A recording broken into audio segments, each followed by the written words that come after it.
All right, so let's see what's going on for Pisces for the last 2 weeks of December. Wow. Okay, this star card has been coming up, you guys, not only in this series of videos from December to January, but also readings I've been doing lately. So this card talks about our guides and our angels, blessings around us, connecting not only with the earth, but connecting the esoteric with the groundedness of water and earth together. Getting blessings and messages through your angels and your guides. So pay attention to those, Pisces, for this second half of December. Interesting. Then we have the King of Pentacles. And this card usually represents an earth sign, speaking of earth, which would be a Capricorn, Virgo, or Taurus, sun, moon, or rising.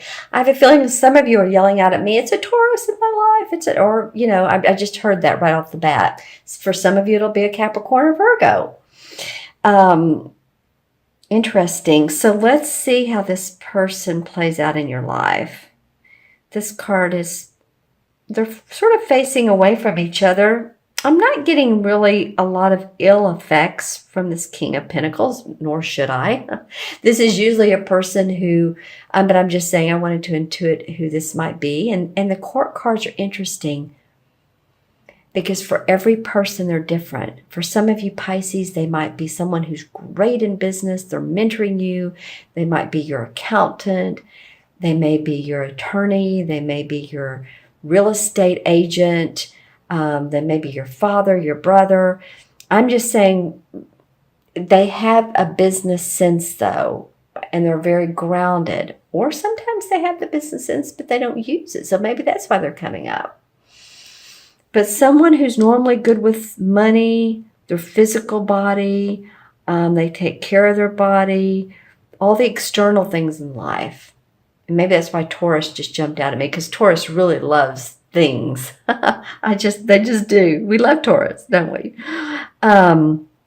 So think about who this might be and put it in the comments below. Let's see what the first 2 weeks in.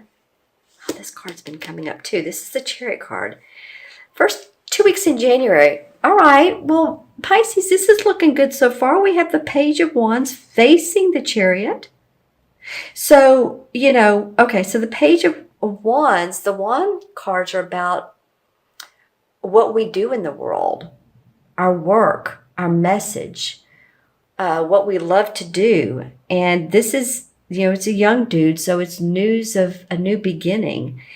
And he's facing this Chariot, and the Chariot's like moving out of the battle zone and into a higher land. I'm thinking of a battle zone where you've been possibly, and moving into land that feels calm and peaceful, but where you have some go juice, where you're really excited about moving forward. This is not because of luck that this card came up. It's not because, you're a lucky Pisces, you won the lottery, and maybe some of you will. That'd be awesome. I know it's real high right now.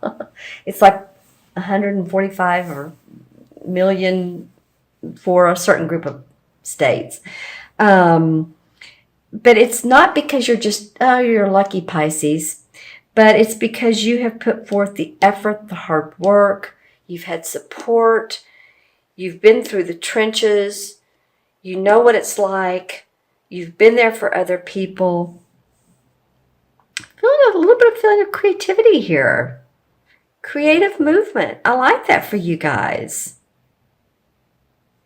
Maybe this King of Pentacles is giving you some good advice. This Page of Wands can be a younger person, a fire sign, which would be a Sagittarius, Leo, or Aries. Can be that type of person.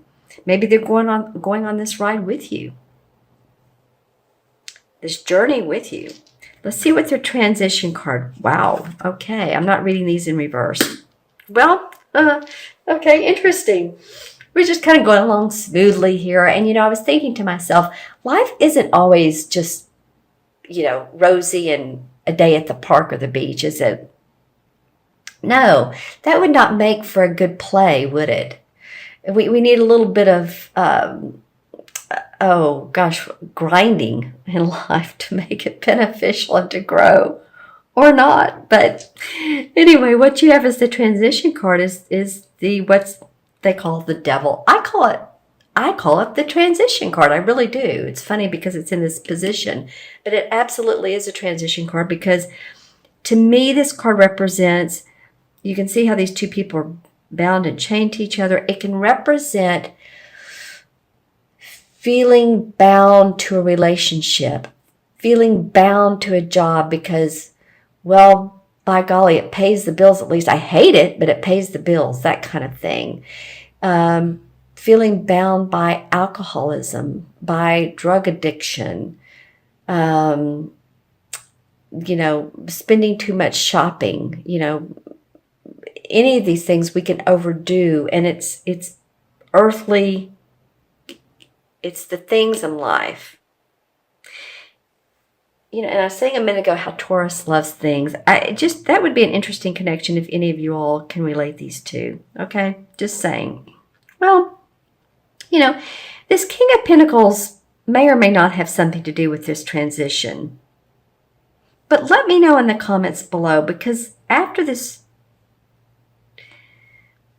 this feeling of being bound, or maybe you felt this in the past and you're like, I'm not going there again. That's not worked for me in the past.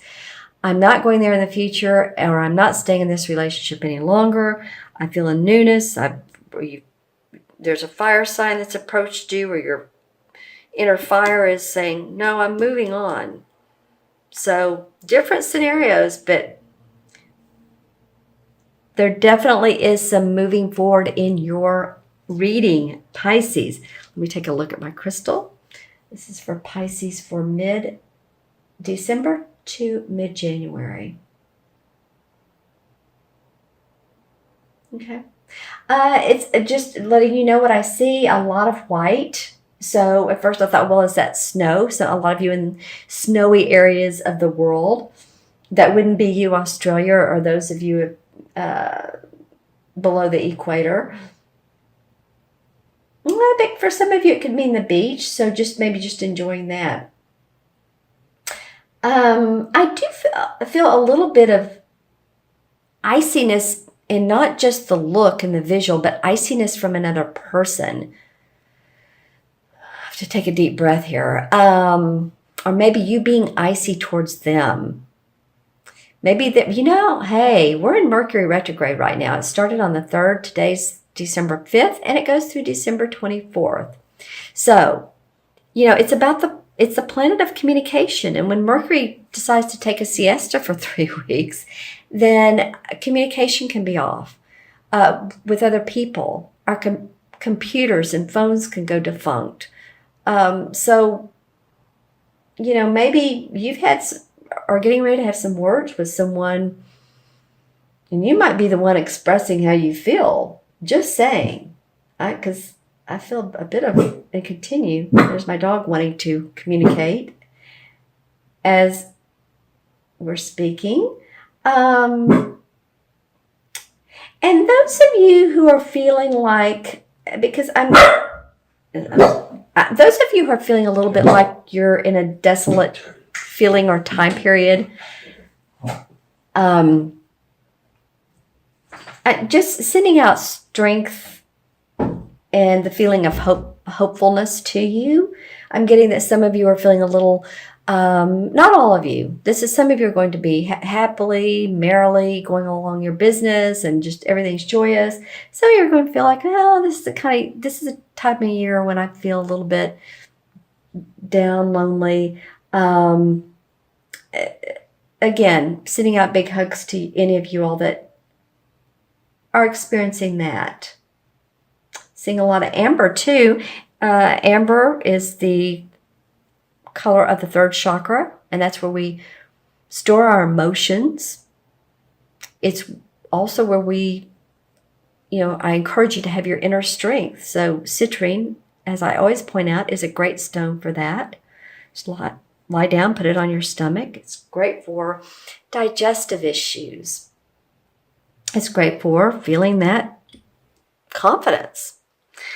Okay, Pisces, I'm going to add up your cards. I have here 17.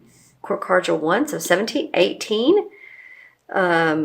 18 and 15 is what? 33. Okay, 18 and 15 is 33. 34 and 7 is 41. Right? 34. Yep. Okay. So 41. 4 and 1 is 5. 5 in numerology has to do with feeling unrestricted, feeling a sense of freedom, playfulness, adventure. And it might be, with this, what happens with this Chariot, you're cutting the ties that bind and you're ready to move forward. All right? Some of my Pisces friends are going to be feeling that, wanting to cut those ties that are restricting. All right, and the 5 in the major arcana cards is the Hierophant. Well, I can't tell you how many times this card has come up, either as a, counting the numbers, or really more on the spread. So the Hierophant card is usually doing things by the book. It can mean doctrine, religious or spiritual doctrine, social conformity, institutionalism, being obedient. I'm just giving you some definitions. Being obedient to tradition. So whatever that might mean to you is, and that's where I stopped because that's what it feels like for a lot of you, is it being obedient to your spiritual growth, to your religious connections, to your authority, your personal authority. Always remember to, strengthen your own inner authority, which is, again, this particular stone, the 3rd chakra, which comes up. So maybe it's about personal strength, as well as, saluting or being part of that other higher authority that you're with, is gaining strength from that higher authority.